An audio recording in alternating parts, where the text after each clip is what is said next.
해저 이만리. 빰빠밤 줄베른 글. 알려진 세계와 알려지지 않은 세계를 누빈 줄베른의 과학소설. 해저 이만리는 줄베른이 쓴 과학소설 가운데서도 대표작으로 꼽히는 작품이다.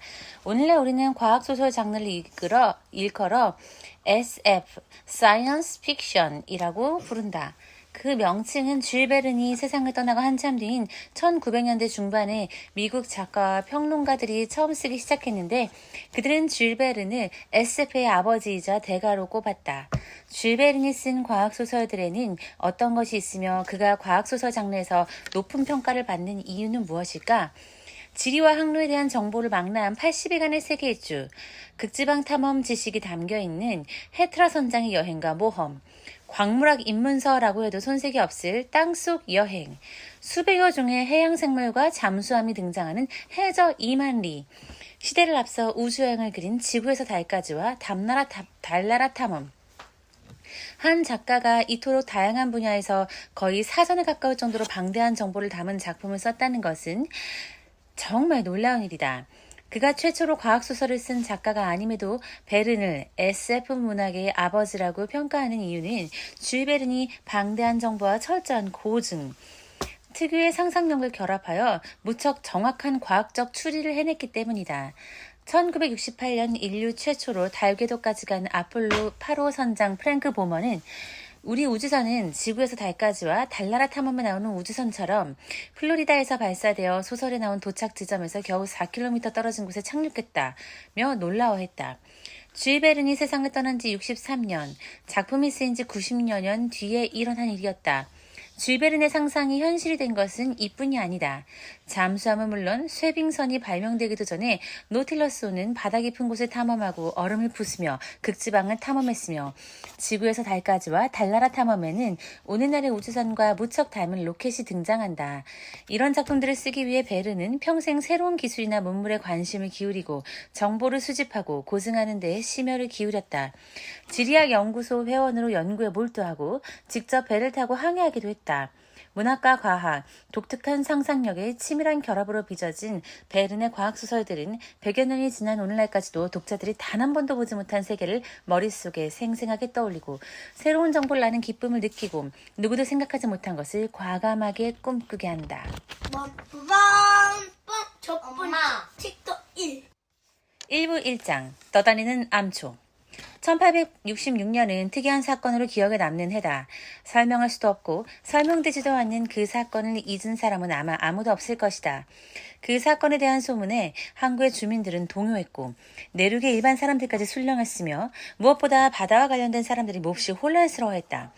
유럽과 아메리카의 무역상, 선주, 선장, 각국의 해군 장교들에 이어서 두 대륙에 있는 여러 국가의 정보들까지 이 사건에 지대한 관심을 보였다. 사실 배들이 바다에서 거대한 물체를 만나는 사건이 일어난 것은 꽤 오래 전부터였다. 기다란 방추형의 그 물체는 고래보다 훨씬 크고 빨랐으며 때때로 빛을 발하기까지 했다. 이 물체의 출현과 관련하여 수많은 항해 일지에 기록된 내용들은 문제의 물체 혹은 생물의 모양이라든지 말할 수 없이 빠른 움직임, 놀라운 이동 능력, 타고난 듯한 특별한 생명력 등에 있어서 상당히 정확하게 일치했다. 만일 그것이 고래의 일종이라면 이제껏 과학이 분류한 모든 종을 뛰어넘는 크기다. 퀴비에, 라세페드, 듀메릴, 그리고 카트파주 같은 생물학자들도 직접 보지 않는 한, 다시 말해 학자들 자신의 눈으로 확인하기 전에는 이 괴물의 존재를 받아들일 수 없을 것이다. 그 물체의 길이를 60m라고 보는 소극적인 평가와 길이가 5km요. 너비가 1.5km라는 다소 과장된 평가는 제쳐두기로 하자. 그리고 그 외 여러 차례에 걸친 목격담의 평균치를 잡아보면 이 이상한 생물은 지금까지 어류학자들이 인정한 가장 큰 동물보다도 훨씬 크다는 것을 알 수 있다. 물론 그 괴물이 진짜 존재할 경우의 이야기다. 그런데 그 괴물은 정말로 존재했다. 그 사실만큼은 부정할 수 없었다. 본디 인간은 불가사의한 것에 끌리는 경향이 있다. 그 점을 염두에 두면 이 초자연적인 존재의 출현이 전 세계를 얼마나 흥분시켰을지 짐작이 될 것이다. 어쨌든 더 이상 그것을 한낱 꾸며낸 이야기로 여길 수 없게 되었다. 1866년 7월 20일 캘거타 버마 해운 회사의 증기선 가버너 히긴스호가 이 거대한 물체를 만났기 때문이다. 오스트레일리아 동쪽 해안에서 약 8km 떨어진 지점이었다. 베이커 선장은 처음에 이름 없는 암초를 만난 거라고 믿었다. 그래서 정확한 상황을 조사할 작정이었다. 그런데 바로 그 순간 그 설명할 수 없는 물체에서 두 개의 물기둥이 휘파람 소리를 내며 공중으로 솟구치더니 무려 50m 높이까지 솟아오르는 게 아닌가. 그러니 암초에 간헐천이 있는 게 아니라면 가버너 히긴스호는 분기 중으로 수증기와 공기가 섞인 물기둥을 뿜어내는 생물, 말하자면 여태껏 알려지지 않은 수중 포유류를 만난 것이다. 같은 해 7월 23일 서인도 태평양 해운회사에 소속된 크리스토발 콜론호가 태평양에서 또다시 같은 현상을 목격했다. 그렇다면 이 이상한 포유류는 엄청나게 빠른 속도로 이동할 수 있다는 소리다.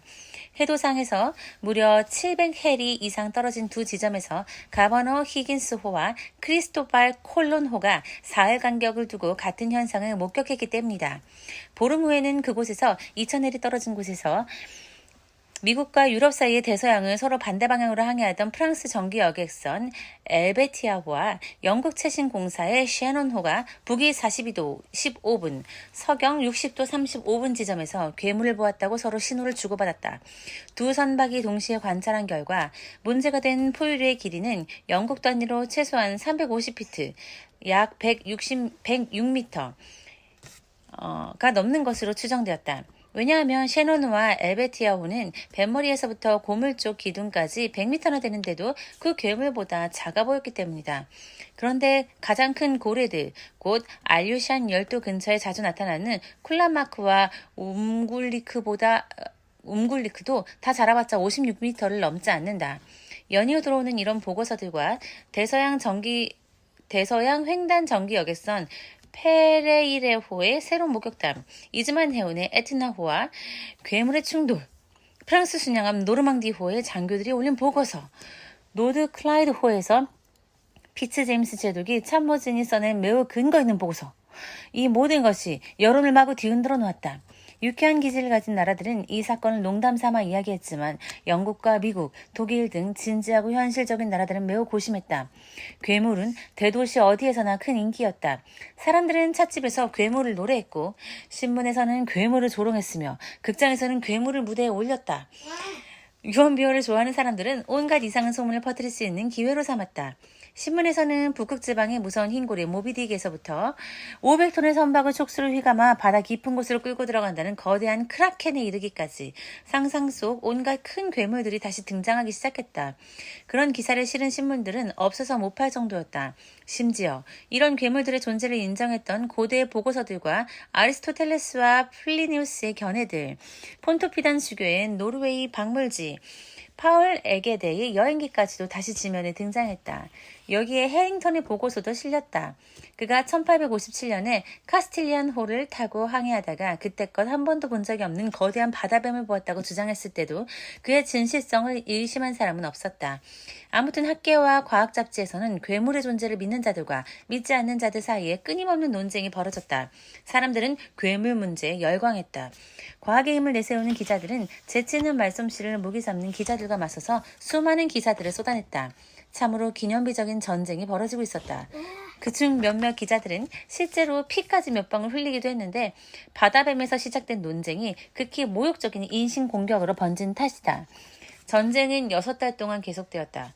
브라질 지리학연구소, 베를린 왕립과학원, 영국 학술협회, 워싱턴 스미소니언 연구소에서 발표한 깊이 있는 논문들과 인디언 아키펠라고, 모아녀 신부의 코스모스, 페터만의 미탈룬겐 같은 잡지에 실린 토론들, 프랑스를 비롯한 외국의 주요 신문에 게재된 과학 칼럼들을 상대로 소수의 언론들이 그칠 줄 모르고 반격의 열변을 토했다. 괴물을 없애자고 부르짖는 자들이 린네 말을 인용하자 재치를 내세운 작가들은 다시 그 말을 풍자하여 자연은 바보를 낳지 않는다고 주장했다. 그러면서 어리석게도 크라켄이라든지 바다뱀, 모비딕, 그 밖에 정신 나간 자들이 만들어낸 바다 괴물의 존재를 받아들여서 자연을 왜곡시키지 말라고 시민들에게 당부했다.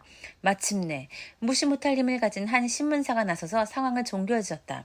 그 신문사에서 가장 인기 있는 기자가 펜을 들어 히폴리투스처럼 괴물을 패대기 친 다음 최후의 일격을 가했고 완패한 괴물은 결국 모두의 웃음거리가 되고 말았다. 재치과 과학을 눌러버린 셈이다. 1867년에 처음 몇 달 동안은 괴물 문제가 완전히 땅에 파묻혀 다시는 밖으로 드러날 것 같지 않았다. 그런데 그즈음 새로운 사건이 터졌다. 이제는 단순히 답을 구해야 할 과학 문제가 아니라 반드시 해결하고 넘어가야 할 심각하고 위험한 문제로 떠올랐다. 괴물 문제는 전혀 다른 양상을 띠게 되었다. 괴물은 이제 섬이 되고 바위가 되고 암초가 되었다. 그냥 암초가 아니었다. 잡히지 않는 정체불명의 암초, 떠다니는 암초라는 게 문제였다. 1867년 3월 5일 밤 북위 27도 30분, 서경 72도 15분 지점에 있던 몬트리올 대양 해운사의 모라비안호가 해도에 나오지 않는 바위에 고물의 우현을 부딪혔다. 400마력의 증기기관과 바람의 힘으로 13노트의 속도로 달리던 중이었다. 선체의 내구성이 뛰어난 배가 아니었다면 모라비안호는 틀림없이 그 충격으로 캐나다에서 태운 승객 237명과 함께 바다에 가라앉고 말았을 것이다. 사건이 일어난 시각은 새벽 5시 막 동트기 시작할 때였다. 당직 승무원들은 황급히 고물로 달려갔다. 그리고 주의 깊게 바다를 살폈다. 그러나 500m쯤 떨어진 곳에서 무언가가 수면을 세게 내리친 것처럼 거센 소용돌이가 있는 것밖에는 아무것도 보이지 않았다. 모라비아노는 사고 지점을 정확하게 기록한 후 항해를 계속했다. 바닷속 바위나 커다란 난파선의 잔해에 부딪힌 것일까? 그건 알 수 없었다. 하지만 수선독에서 배 밑바닥을 조사했을 때 용골의 일부가 부서졌다는 걸 알았다. 이것은 매우 심각한 사건이었지만 그래도 한 달여 후에 똑같은 상황에서 똑같은 사건이 다시 일어나지 않았다면 잊히고 말았을 것이다. 뒤에 일어난 사건은 충돌한 선박의 국적과 그 선박이 속한 해운사의 명성 때문에 큰 파장을 일으켰다. 당시 영국의 유명한 선주인 큐나드의 이름을 모르는 사람은 없었다. 이 영리한 기업가는 1840년에 400마력의 1162톤을 자랑하는 세 척의 외륜 목선으로 리버풀과 헬리팩스 사이를 오가는 우편 수송업을 시작했다. 그의 회사는 8년 후 650마력의 1820톤이 나가는 선박 4척을 추가하더니 2년 뒤 힘과 적재량이 보다 큰 선박을 2척 더 늘렸다. 1853년에 우편 수송업의 독점권을 갱신한 후 계속해서 아라비아호, 페르시아호, 차이나호, 스코티아호, 자바호, 러시아호를 투입했다. 이 배들은 모두 당시에 항해하는 선박들 중에서 그레이트 이스턴호 다음으로 선체가 크고 속도가 빨랐다. 이렇게 해서 큐나드 해운사는 1867년에는 모두 12척의 배를 소유하게 되었는데 그중 8척이 외륜선, 4척이 스크루선이었다. 이렇듯 짧게나마 상세한 이야기를 하는 까닭은 지적인 경영으로 전 세계에 알려진 이 해상운송회사가 얼마나 큰 영향력을 지녔는지 알려주기 위해서이다.